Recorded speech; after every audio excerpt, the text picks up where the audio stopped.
I'm Dean Kelbreth, and welcome to Forgotten Lives and Buried Stories, which is dedicated to telling the stories of people and events from our past that didn't always make it into the history books. In this episode, we'll look at the extraordinary tale of Nicholas Said, son of an African general, a prodigious world traveler, who had immigrated to the United States, joined the Union Army, fought in the Civil War, and then stayed in the South to help former slaves adjust to their new lives of freedom. In the 1860s and 70s, American newspapers ran dozens of stories about Said's exploits, calling him a remarkable African. The New York Times wrote of how he could speak at least 12 languages and was deep in the philosophies. The Nation magazine suggested he might make a good vice president someday, or at least a U.S. ambassador. Strangers referred to him as the wonderful Nicholas Said. This is the only known photograph of Nicholas Said, taken in 1863 when he joined the Union Army. Coming to America as a freeman from what is now Nigeria, he was the first African-born soldier to enlist in the Civil War.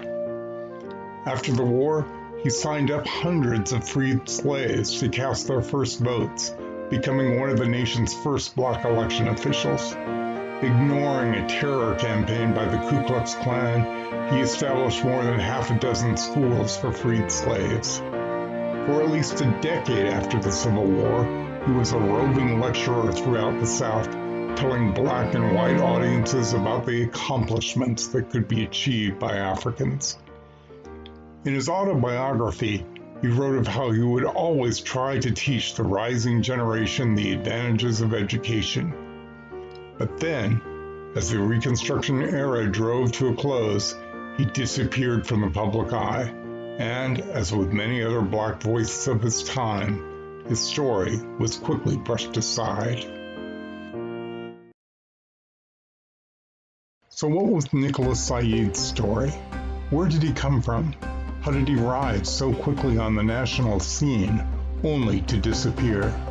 In the next video, we'll take a look at the country of Borno in Central Africa, where Nicholas Said was born, and where his father commanded an army that looked like it rode straight out of the Arabian Nights. We'll follow his travels through the Ottoman Empire in Europe, where he crossed paths with such notables as Queen Victoria, Emperor Louis Napoleon, and Tsar Nicholas I, and where he learned to speak such languages as English, French, Russian, German, Italian, and Turkish.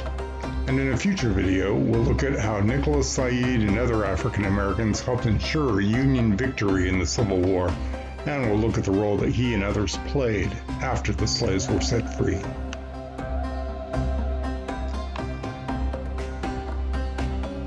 So this has been a brief introduction to Nicholas Said. In future videos, I'll discuss other forgotten figures from our past and forgotten events and beliefs that play a role in shaping the way we live today. I hope you liked this video, and if you do, I hope you'll hit like at the bottom of the screen and click on subscribe so you can see more videos like this. And please feel free to leave comments and questions. Thanks very much for tuning in.